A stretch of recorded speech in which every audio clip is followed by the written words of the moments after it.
kepada orang yang menjaga sholat. Jadi menjaga sholat ini selevel lebih tinggi daripada hanya mengerjakan sholat. Redaksi dalam Al-Quran, alladzina hum ala sholatihim daimun, orang yang senantiasa mengerjakan sholat. Ada pula alladzina hum ala sholatihim yuhafizun, orang yang menjaga sholat. Apa bedanya Ustaz? Orang yang mengerjakan sholat, yang penting dia menunaikan kewajiban, gugur tanggung jawabnya, yakni melaksanakan sholat. Tidak diperhatikan bagaimana kesempurnaan wudunya, yang juga mengerjakan sunnah-sunnahnya, ya, zikir-zikir di dalam wudu. Kemudian dia tidak memperhatikan kapan dia melaksanakan sholat, jadi awal waktu berjamaah atau tidak. Tapi orang yang menjaga sholatnya memperhatikan bagaimana kesempurnaan wudunya, berusaha mengerjakan sholatnya, diantaranya adalah di awal waktunya, apatah lagi dengan berjamaah. Dinukil dalam kitab Al-Jawahir Al-Lu'lu'iyah, salah satu kitab yang menjelaskan hadis-hadis Arba'in An-Nawawiyah. Dikatakan nanti di akhirat begitu penduduk surga akan dimasukkan ke dalam surga, di antara golongan yang pertama dikatakan dari umat Nabi Muhammad, wajah mereka bercahaya seperti cahaya matahari. Ditanya oleh malaikat, man antum, siapa kalian ini? Kami orang yang menjaga sholat. Bagaimana kalian menjaga sholat? Kami sudah berada di dalam masjid sebelum masuk waktu sholat. Sebelum adzan dikumandangkan sudah berada di dalam masjid. Datang golongan yang kedua, wajahnya seperti bulan purnama yang bercahaya terang, indah dipandang mata.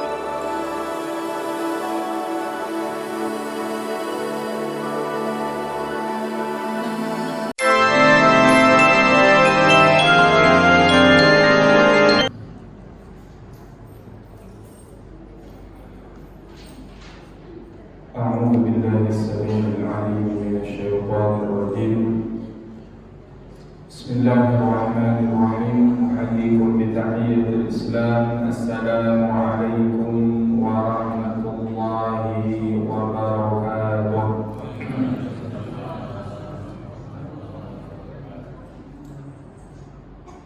الحمد لله الذي ألف بين قلوبنا فأصبحنا بنعمته إخوانا.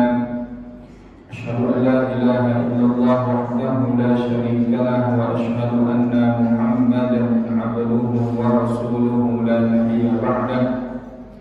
اللهم صل وسلم وبارك على سيدنا محمد الفاتح لما أغلق والخاتم لما سبق، ناصر الحق بالحق والهادي إلى صراطك المستقيم. صلى الله عليه وعلى آله وأصحابه حق قدره ومقداره العظيم. وبعد، رب اشرح لي صدري ويسر لي أمري واحلل عقدة من لساني يفقهوا قولي. اللهم إنا نسألك علما نافعا وعملا متقبلا ورزقا واسعا حلالا طيبا. اللهم أغننا بالعلم وزينا بالعلم وأكرمنا بالتقوى وجملنا بالعافية. اللهم زدنا علما وارزقنا فهما. Ma'asyiral muslimin, kepada ibu sidang jamaah salat fardhu maghrib jamaah Masjid Nurul Falah yang insyaallah sama-sama dimuliakan Allah Subhanahu wa taala. Kami hormati para orang tua kami, jadi pandai tokoh masyarakat, pengurus masjid, imam masjid kita, dan seluruh jamaah yang hadir, yang mudah-mudahan senantiasa istiqamah beribadah kepada Allah Subhanahu wa taala. Amin ya rabbal alamin. Bersyukur kita kepada Allah di malam hari ini, di awal majelis, dengan sama-sama mengucapkan alhamdulillahirabbil alamin. Atas izin Allah kita kembali dapat hadir di masjid kita menunaikan ibadah fardhu maghrib yang alhamdulillah kita laksanakan secara berjamaah. Mudah-mudahan kita termasuk orang-orang yang senantiasa menjaga sholatnya, agar Ada orang yang mengerjakan atau menunaikan sholat, ada orang yang menjaga sholat. Jadi menjaga sholat ini selevel lebih tinggi daripada hanya mengerjakan sholat. Redaksi dalam Al-Quran, alladzina hum ala sholatihim daimun, orang yang senantiasa mengerjakan sholat. Ada pula alladzina hum ala sholatihim yuhafizun, orang yang menjaga sholat. Apa bedanya Ustaz? Orang yang mengerjakan sholat, yang penting dia menunaikan kewajibannya, gugur tanggung jawabnya, yakni melaksanakan sholat.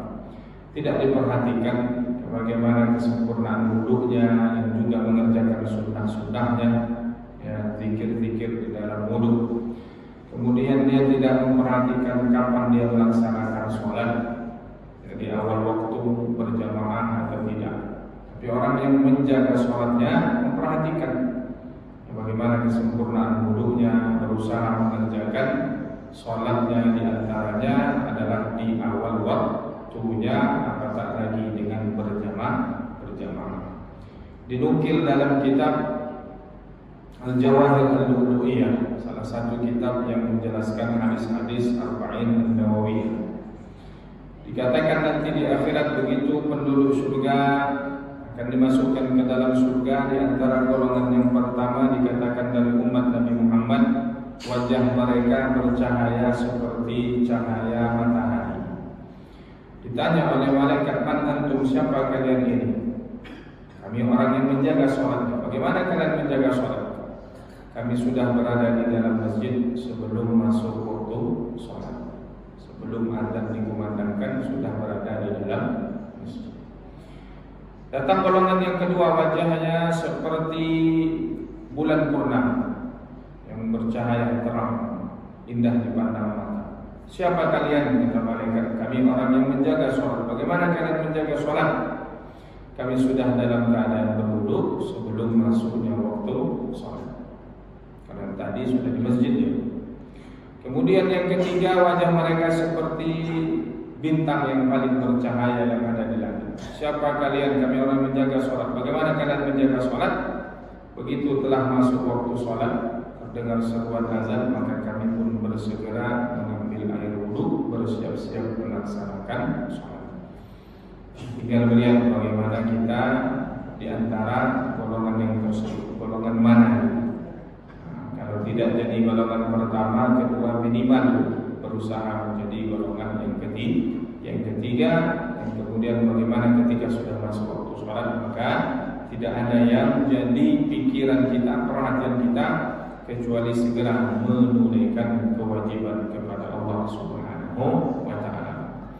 Bapak Ibu yang dimuliakan Allah, tidak lupa pula kita bersolawat kepada baginda Rasulullah. Allahumma salli ala sayyidina Muhammad wa ala ali sayyidina Muhammad. Mudah-mudahan duduk di majelis ilmu seperti ini termasuklah kita di antara orang-orang yang mengamalkan ajaran syariat sunnah baginda Nabi sallallahu alaihi wasallam, yang menyuruh kita untuk menuntut ilmu, untuk belajar.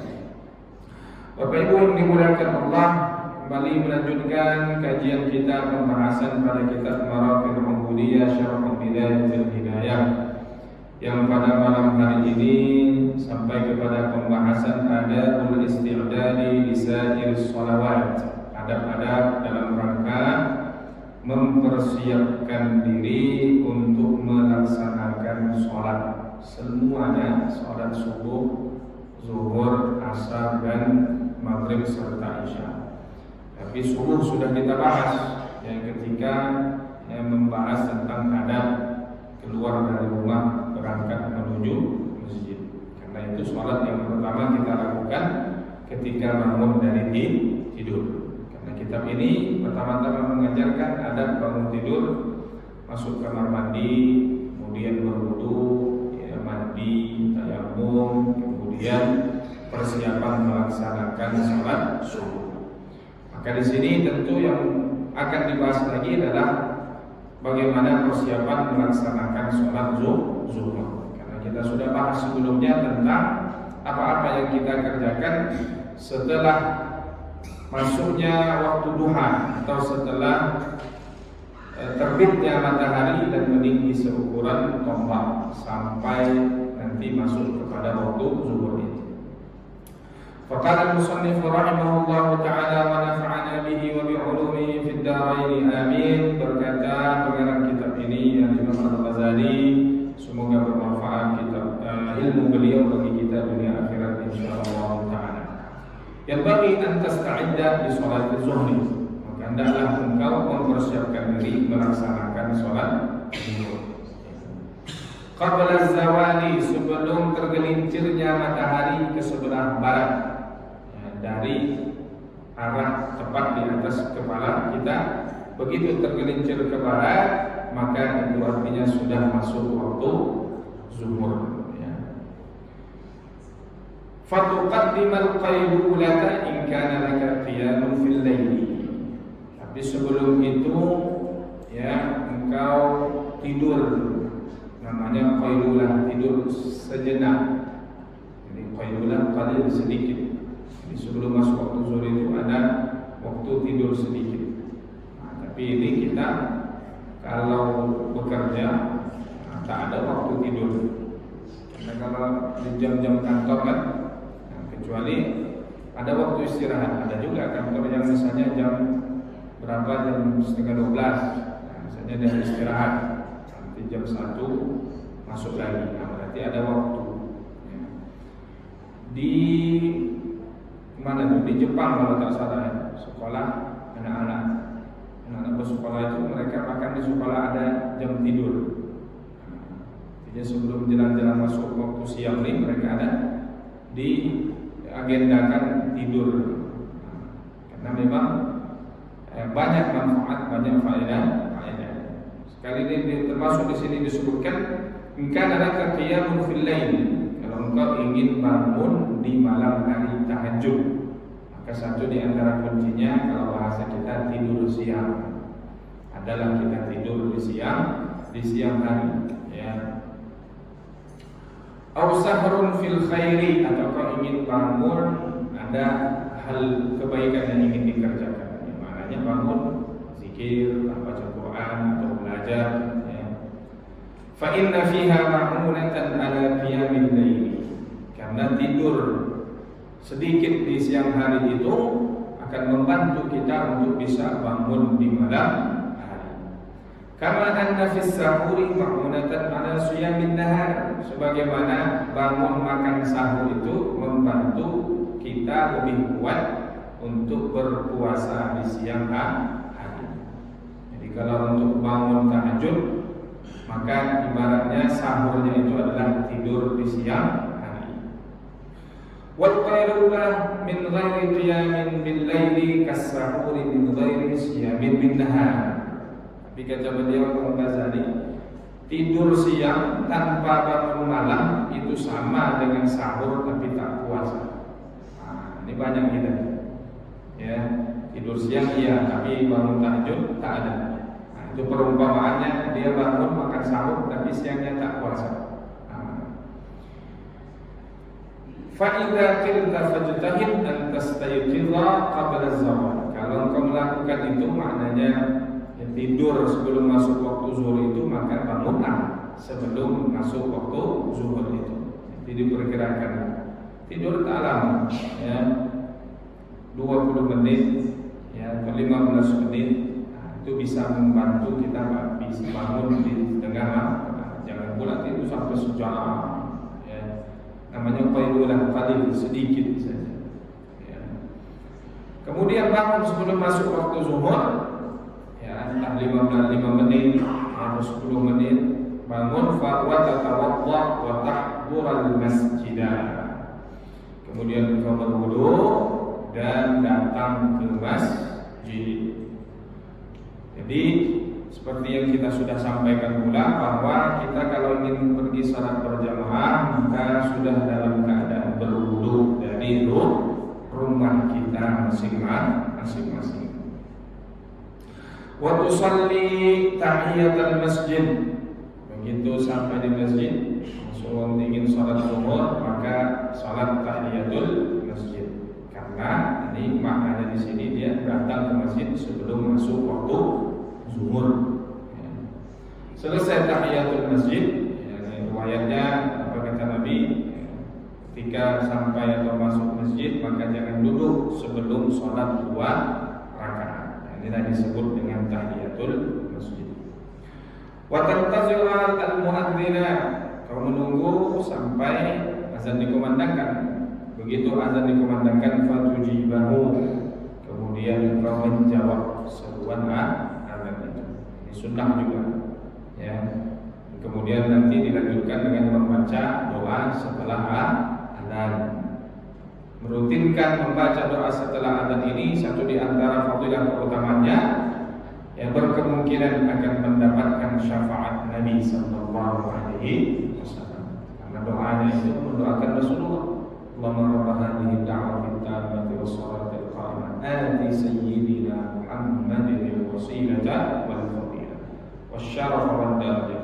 Intinya meminta agar di akhirat nanti Rasulullah diberikan kedudukan yang mulia, kedudukan yang tinggi. Mendoakan Nabi sama mendoakan diri kita sendiri. Tsumma taquma fatusalli 4 raka'atin aqibaz zawal. Kemudian salat qabliyah zuhur. Ada beberapa pendapat yang menyebutkan qabla zuhur itu yang rawatib atau sunnah muakkadah 2 rakaat atau 4 rakaat. Jadi 2 pendapat. Ada yang menyebut 2 rakaat, ada yang menyebut 4 rakaat. Yang menyebut 4 rakaat maka bilangan rawatibnya jumlahnya menjadi 12 rakaat. Kan? Sebelum subuh 2, sebelum zuhur 4, setelah zuhur 2. Kemudian setelah maghrib, setelah isya, jadinya 12. Kalau yang sebelum zuhur 2 rakaat maka jadinya 10 rakaat.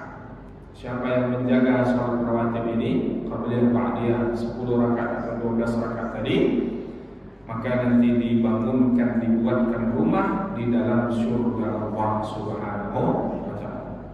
Surga itu sudah luar biasa, dibuat pula rumah untuknya, ruangan khusus, ya, di dalam surga Allah Subhanahu wa ta'ala. Kana Rasulullah sallallahu alaihi wasallam yutawwiluhunna. Dikatakan Nabi qabliyah zuhur ini agak panjang Nabi sholatnya. Karena beliau mengatakan artinya agak lama, ya, sholatnya itu, yang bacaannya agak panjang. Beliau baca setelah surah, setelah Fatihah baca surah agak panjang. Kenapa kata-kata beliau hadza waqtun tuftahu fihi abwabus sama'? Karena waktu itu sebelum zuhur waktu dibuka pintu langit. Dikatakan setiap hari ini amalan kita diangkat hadap Allah, di antaranya waktunya itulah sebelum zuhur itu. Kan ada amalan kita diangkat setiap pekannya, ya. Ada yang di hari Senin, kemudian di hari Kamis, ya. Katakan kenapa Nabi berpuasa di hari Kamis? Karena dikatakan hari Kamis itu dihadapkan amalan kita sepekan kepada Allah Subhanahu wa ta'ala. Karena Nabi senang kalau dihadapkan amal dan beliau dalam keadaan berpuasa. Ada nanti setiap tahun sekali setahun menyebutkan nanti itu adalah nisfu Sya'ban, ya. Maka waktu itu kata Nabi dibuka pintu langit, ya. Fa uhibbu an yurfa'ani fihi 'amalun shalih. Maka aku senang kalau dibuka pintu langit itu aku mengerjakan atau diangkat amalku, ada mengerjakan amal saleh. Itu di antaranya qabliyah zuhur. Wa hadhihi al-arba'a qabla adh-dhuhri sunnatul muakkadah. Kalau Imam Ghazali menyebut bahwa 4 rakaat sunnah muakkadah. Artinya rawatib sebelum zuhur itu 4 rakaat. Nah, kalau kita melihat keadaan masuk kita sebelum zuhur misalnya nampak waktu cukup 4 rakaat, ya. Walaupun ditakhfif artinya agak ringan sholatnya karena ingin mencari 4 rakaat itu. Kalau dipanjangkan cuma dapat 2 rakaat. Tapi kalau agak diringankan, ya, maknanya tidak terlalu lama berdirinya, kemudian juga zikir-zikirnya, sujud rukuknya tidak dilama-lamakan, ya, maka bisa dapat 4 dikerjakan. Fafil khabari, dalam suatu kabar riwayat dikatakan anna man shallahunna, siapa yang sholat 4 rakaat itu, fa ahsana ruku'ahunna, rukuk dengan sempurna dengan baik. Rukuk itu sebenarnya kalau sudah condong saja turun sedikit ke bawah itu sudah masuk rukuk, tapi sempurnanya itu, itulah yang kita amalkan. Yang sempurna sampai pada posisi itu tumaninahnya, membaca zikirnya subhana rabbiyal azim wa bihamdi subhana rabbiyal azim wa bihamdi subhana rabbiyal azim wa bihamdi sami Allahu liman hamidah, ambil semua tumaninah, wa sujudahunna, kemudian sujudnya juga demikian bagus. Shalla ma'ahu sab'una alf malakin, dikatakan salat bersamanya itu 70.000 malaikat. Yastaghfiruna lahu ilal lail. Malaikat yang salat pertamanya 70.000 itu beristighfar untuknya sampai masuknya waktu malam. Bayangkan bagaimana keutamaannya orang yang mengerjakan 4 rakaat sebelum zuhur. Tsumma shallil fardha, kemudian setelah itu salat fardu zuhur ma'al imam, karena kita di masjid.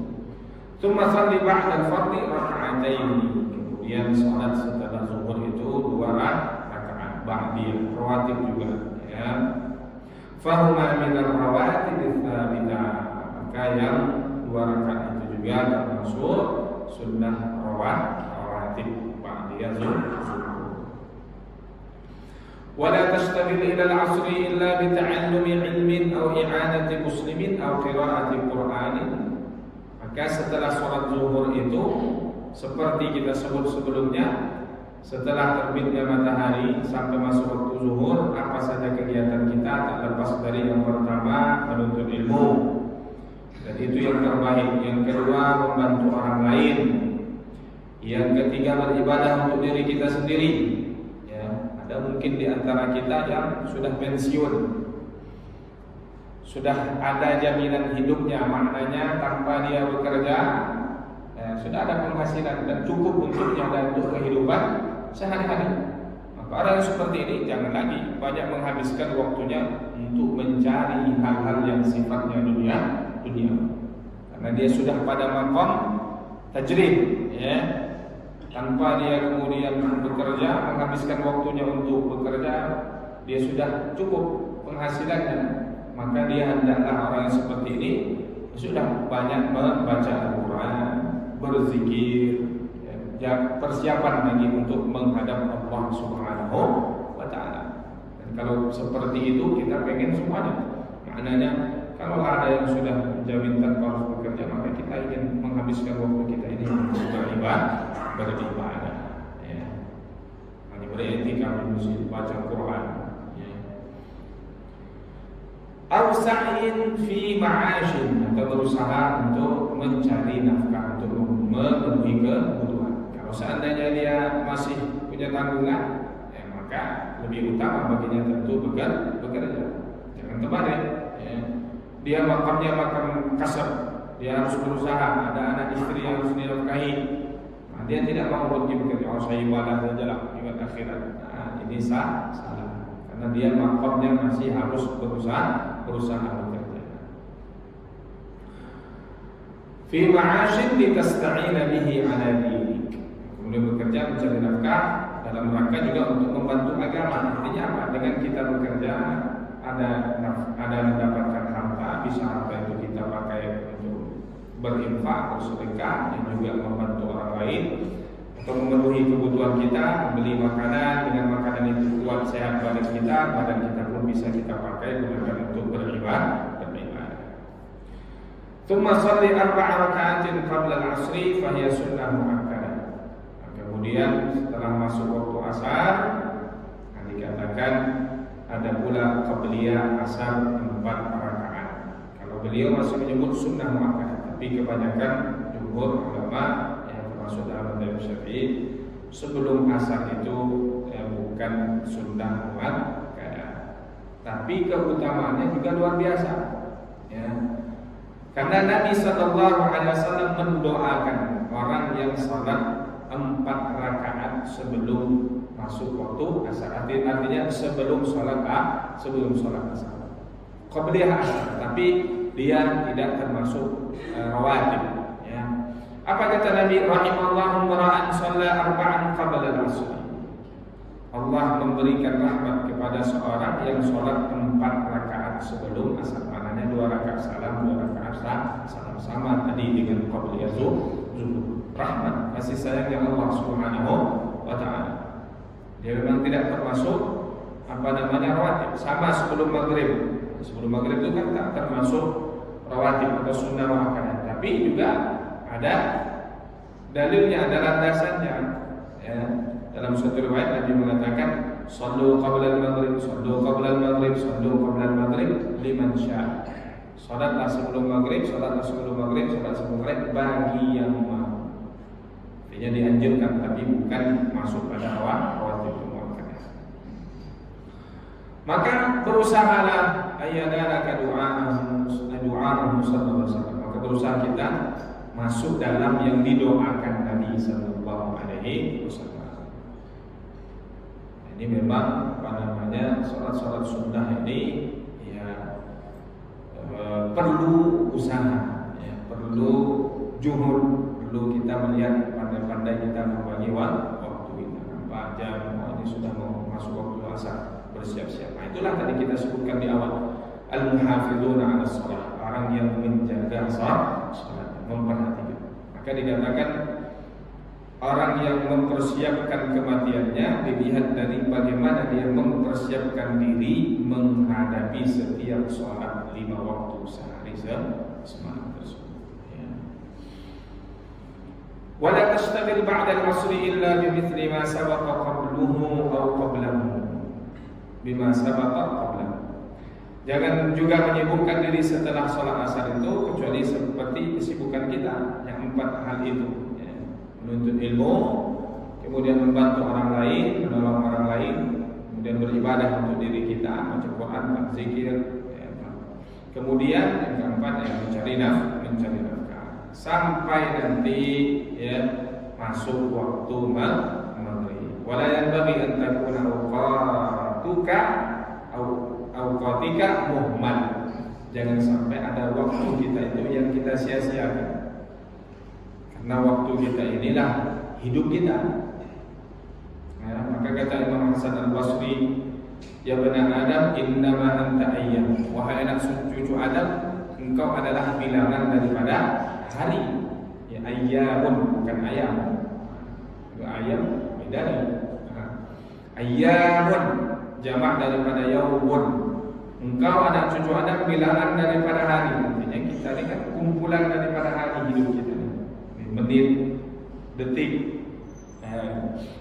menit, jam, hari, kemudian pekanan, kemudian bulan, tahun, begitulah sampai ajal kita yang sudah ditetapkan oleh Allah Subhanahu wa taala.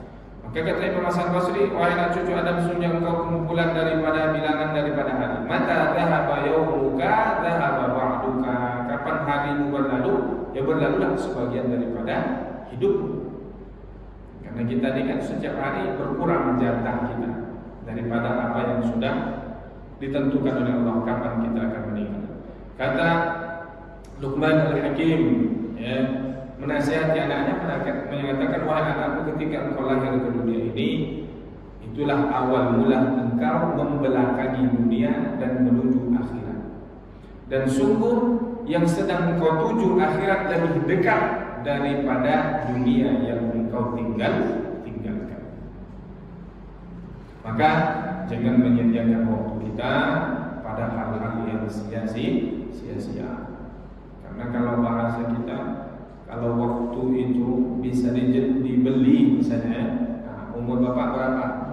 Kira-kira sudah tahu dia 60 tahun, 40 tahun, mau nggak bapak jual ke saya beli berapa? Tak ada. Dan tak bisa. Maka masing-masing dari kita ini sudah ada jatah umur yang diberikan oleh Allah Subhanahu wa taala. Fatashtagil fi kulli waqtin bima ittafaqa. kaifa ittafaqa bal yanbaghi an tuhasiba nafsaka wa turattib awradaka. Maka hendaklah kita memperhatikan dari setiap waktu yang kita miliki, bermuhasabah. Ya. Maka di sini disebutkan ya, an tuhasiba nafsaka, engkau bermuhasabah setiap hari. Jadi muhasabah itu bukan akhir tahun, ya, bukan nunggu Ramadan, tapi bermuhasabah, introspeksi diri di setiap hari. Apa disebutkan di sini? Ya. Wa aqallu dzalika fil yaumi min ba'di zuhri. Antara waktu bermuhasabah dalam setiap hari itu dari setelah selesai sholat zuhur atau asar, setelah sholat asar ila lail, sampai nanti masuk waktu malam. Maknanya kita ingat dari sejak bangun tidur dari pagi tadi itu apa saja yang sudah kita kerjakan. Bahkan dikatakan wa kana ba'duhum yuqayyidu harakatihi fi naharihi fi kitabih.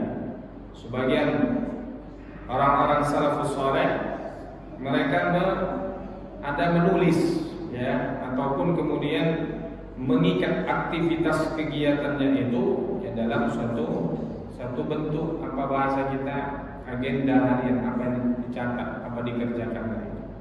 Fa idza amsa ja'alahu baina 'ainaihi. Kalau sudah masuk waktu sore maka dia tengok apa yang sudah dikerjakan. Ibaratnya ini menggambarkan bagaimana nanti di akhirat ada catatan amal yang kita punya. Jadi dulu waktu di pesantren kalau Ramadan, nah itu biasanya diberikan buku agenda, catatan amaliyah. Nah, maka disitulah apa yang kita kerjakan. Kalau kita mengerjakan masuk dalam catatan, kita tulis, ini tadi saya duha 2 rakaat, tadi saya baca Quran ini dan lain sebagainya. Ya. Nah, disitulah jadinya kita berpikir, kalau kita ingin ada catatan amal kita di akhirat, berarti kita harus beramal. Jangan mengharapkan ada catatan amal tanpa kita beramal. Maka itu diberikan gambaran ya, bagaimana nanti di akhirat. Maka bagaimana dia melihat catatan amalnya itu, wahasaba nafsahu ala ma fihi, dia sudah menghitung diri dan memuhasabah tentang apa yang sudah dikerjakan. Wa ba'dhum kana yuhasibuha ala khawatirihi fil yawmi wal laila, fa fi tilka al muhasabah barakatun 'azimatun kama afadahu Allah asy-Syarqawi. Begini yang dikatakan, yang disebutkan di antara yang diajarkan oleh para ulama kita ya, Allah Asy-Syarqawi dalam kitabnya Rabi'ul Fawaid. Kemudian wa turattib awradaka, dan kau mengatur ya wirid-wirid ataupun amalan-amalan yang bisa kita kerjakan. Jadi kita kalau tidak seperti itu ya, kegiatan kita tak tertata dengan baik. Ya, bukannya kapan sempat baca Quran. Nah, tapi kalau kita sudah atur jadwalnya, maka pas ketika masuk itu ya harus kita kerjakan, sehingga terbiasa kita dengan aktivitas-aktivitas yang baik yang bisa kita kerjakan di keseharian kita, di siang dan malam kita ya. Wa tu'ayyina li kulli waqtin syughlan, apapun sudah menetapkan waktu ini apa aktivitas yang dikerjakan. Wa la tata'addahu wa la tu'thir fihi siwahu, jangan melewati hal itu, jangan mengganti aktivitas kegiatan itu dengan selain daripada apa yang sudah kita. Fabidzalika tuzhiru barakatul awqat, dan dengan begitulah nampak keberkahan daripada waktu yang kita miliki. Apa makna berkah waktu itu? Ya tidak ada yang kita pakai untuk bermaksiat, tidak ada yang kita buang waktu itu dengan sia-sia. Itulah namanya berkah daripada waktu yang kita miliki. Fa'amma idza tarakta nafsaka sudah muhmalan ihmalal bahai, kalau membiarkan dirimu tak ada, pokoknya tak jelas aktivitasnya, ya maka sama seperti hewan yang tak ada aktivitas ataupun tak teratur. Bahkan hewan itu teratur, dia mau makan jam berapa, waktu makan dan lain sebagainya. Fala tadri bimadza tashtaghilu fi kulli waqtin fayaqdi aktsar awqatuka dhaya. Maka pastilah ya waktumu akan banyak terbuang sia-sia. sedang yang sudah terjadwal saja. Nah, ini bisa kita praktekkan. Itu sudah menjadwal jam segini bangun. Nah, itu pasti meleset. Nah, apalagi tidak terjadwal dan tersusun dengan baik. Itu makanya kita jumpa jam berapa nanti Pak? Jam 10. Nah, jam 11 belum datang. Karena kita terbiasa ya mengabaikan, meremehkan, menyepelekan waktu yang kita miliki. Kita nih padahal umat Islam yang sudah banyak kemudian dalam syariat kita, dalam Al-Quran, dalam hadis Nabi, ulama kita juga menjelaskan bagaimana agar kita menghargai waktu. Tapi kita tidak mengamalkan ini. Orang-orang luar, orang-orang barat, orang-orang Eropa sana yang justru menghargai waktunya. Apa kata mereka? Time is money. Waktu adalah uang. Lewat sedikit saja banyak hal yang bernilai berharga. Maka dikatakan di Eropa sana, di Jepang, kalau orang janjian jumpanya berapa? Jam 10. Ini pengalaman kawan di sana. Janjian sama orang-orang sana itu janji jam 10. Dia tahu orang sana tepat waktu.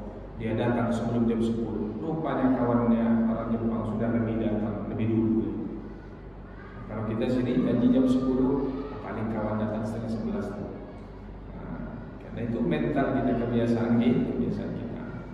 Maka kita ini sering memberikan penghargaan kepada orang yang terlambat. Kenapa? Janji acara jam 10 misalnya, belum dimulai karena masih belum datang yang lain. Artinya kan memberikan penghargaan kepada orang yang terlambat. Nah, karena acara kita belum mulai karena orang itu, begitu orang yang terlambat datang baru dimulai. Berarti sama memberikan penghargaan kepada orang yang terlambat. Jam 10 mulai. Memang berat, tapi kalau sudah dimulai dan didisiplinkan seperti itu, maka akan terbiasa. Besok-besok tak boleh terlambat. Terlambat kita selesai acara, baru kita datang. Maka kemudian dikatakan fakullu nafsin min anfasika jawharatun la qimata laha illa badala lahu. Maka kalau kita meremehkan waktu kita ini, membuang waktu kita banyak dikerjakan dengan hal-hal yang sia-sia tak bermanfaat, maka diri kita yang sangat berharga, waktu yang kita miliki ini sama dengan tidak bernilai, tidak berharga, dan tidak ada pengganti. Waktu yang sudah berlalu itu tak bisa diganti. Nah, kemarin hari ini saja diganti, itu tak mengganti yang kemarin. Hari ini ya hari ini. Maka pepatah Arab mengatakan lan tarji'al ayyamul lati madat. Waktu yang sudah berlalu itu tidak akan pernah bisa kembali lagi. Bahkan dikatakan setiap hari matahari terbit itu dia menyeru kepada kita manusia, ya bani Adam, wahai anak cucu Adam, ana khalqun jadid wa li'amalika syahid. Anak cucu Adam, saya ini ciptaan Allah yang baru. Di matahari yang terbit tadi pagi itu bukan matahari yang kemarin dan bukan pula matahari yang terbit esok harinya. Walaupun mataharinya sama, tapi maknanya kondisinya sudah berbeda. Saya makhluk Allah yang baru, kata matahari yang terbit di pagi hari itu, dan akan menjadi saksi terhadap apa yang kau kerjakan. Fa'id fata fala'auda, sudah berlalu dari waktu kita tak bisa kita kembali. Maka Imam Al-Ghazali menasihati muridnya, apa yang paling jauh dari kita yang hari kemarin, karena tak bisa kita kembali ke hari itu. Apa yang jauh besok, karena belum tahu kita bisa. Apa yang paling dekat kematian, karena tidak ada yang mengetahui. Bisa saja kemudian tiba-tiba ajal datang menjemput. Maka kemudian dikatakan fala takum kal hamqa'il maghruri. Jangan kalian menjadi seperti orang yang jahil, orang bodoh yang tertipu. Bagaimana di antara orang yang tertipu? Alladzina yafrahuna fi kulli yawmin bi ziyadati amwalihim. Di antara orang yang tertipu itu yang kalau setiap hari bertambah hartanya dia senang, tapi dia tidak peduli dengan umurnya yang berkurang. Dia senang bertambah hartanya, tapi dia tak peduli apakah amalnya bertambah. Maka kita ini kan banyaknya besok kira-kira makan apa, besok dapat duit berapa. Jarang yang mikir kira-kira besok ibadahnya seperti apa. Besok kira-kira masih bisa beribadah atau tidak. Fayu khairin fi malin yazidu wa umrun yanqus. Kebaikan apa pada harta yang bertambah tapi umur berkurang. Ya. Wala tafrah illa bi ziyadati ilmin aw amalin. Maka jangan engkau senang kecuali yang bertambah itu adalah ilmu atau amal soleh. Fa innahuma rafiqaka yushibanika fil qabri. Karena ilmu dan amal solehmu yang akan menemanimu di dalam kubur. Haitsu yatakhallafu anka ahluka. Karena begitu engkau dibawa ke kubur, diletakkan di liang lahat, keluargamu pulang, ya, istri, anak, ya, suami, anak, tak ada yang menemani kita. Wa maluka, begitu juga hartamu, entah mobil yang ikut mengantarmu dan sebagainya. Anak-anakmu, kawan-kawanmu, semuanya pergi. Tinggallah engkau sendiri di liang lahat, tak ada yang menemani kecuali ilmu dan amal saleh. Kemudian asfarat syamsu fajtahid an ta'ula ila al-masjid. Kemudian matahari kalau sudah tampak menguning, artinya sudah akan terbenam, maka berusahalah kembali ke masjid untuk melaksanakan sholat maghrib.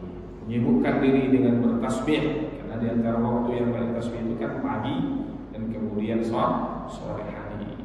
Ya. Sibuk bertasbih istighfar. Fa in fadla hadzal waqtu ka fadli, fa inna fadla hadzal waqti ka fadli man qablahu. Karena waktu yang baik itu sebelum masuk maghrib itu sama dengan waktu di pagi hari sebelum terbitnya matahari setelah sholat subuh sampai terbit matahari itu di antara waktu yang baik untuk berzikir. Wasabbih bihamdi rabbika qabla tulu'i syamsi wa qabla ghurubiha. Karena Allah Subhanahu wa taala dalam surah Thaha menyatakan wasabbih bihamdi rabbika, bertasbihlah, pujilah Allah Subhanahu wa taala sebelum terbitnya matahari dan sebelum terbenamnya matahari. Kemudian bacalah sebelum terbenamnya matahari itu diantaranya dianjurkan membaca surah Asy-Syams, Asy-Syamsi wa duhaha wal qamari idza talaha. Kemudian buat baca pula wal laili idza yaghsha, karena sudah akan masuk waktu malam.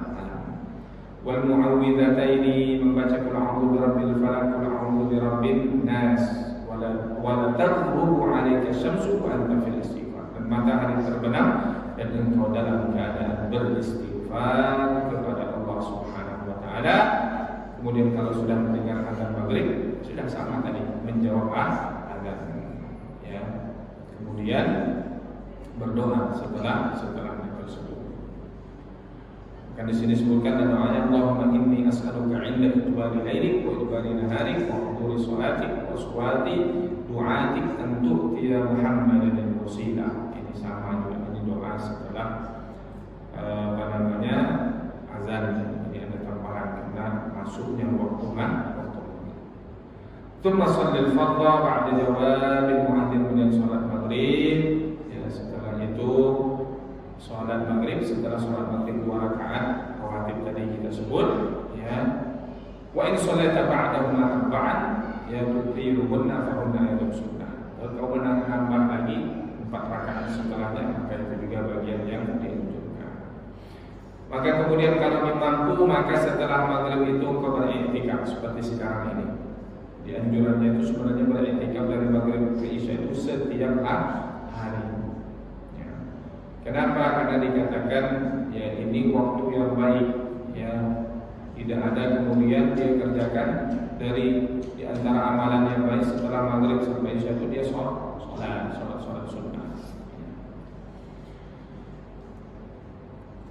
Sampai masuknya waktu isya, kenapa? Karena dikatakan menunggu datangnya waktu sholat, setelah sholat itu mendapatkan ampunan Allah Subhanahu wa ta'ala. Dan waktu yang dekat adalah maghrib dengan isya.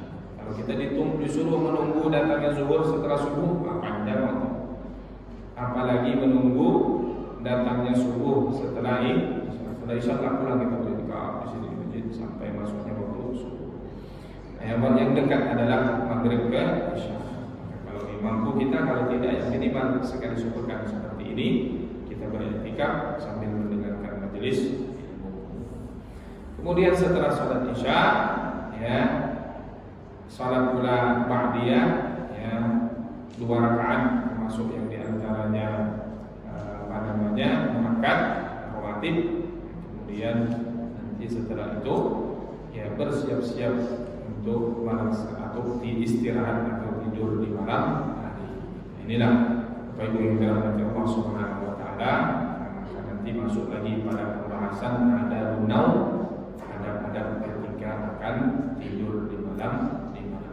Wallahu a'lam bishawab.